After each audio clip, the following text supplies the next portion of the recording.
Welcome to the how-to video series by Massey Ferguson. In this video, we'll explore together how to operate models equipped with the Dyna-Vt continuously variable transmission. To begin, start your tractor.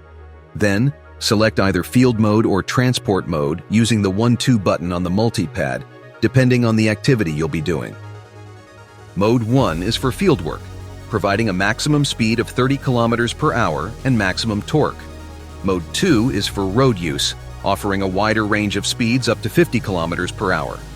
Next, choose your desired driving mode, using the button located on the armrest.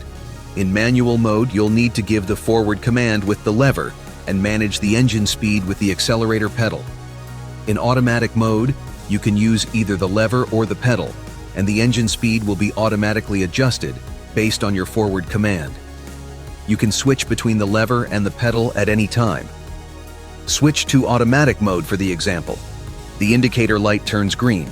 After releasing the parking brake, engage the transmission with the power control reverser in the desired direction. For instance, move forward. The tractor engages forward drive, aiming for the speed set as the starting command. It's displayed in green on the dashboard.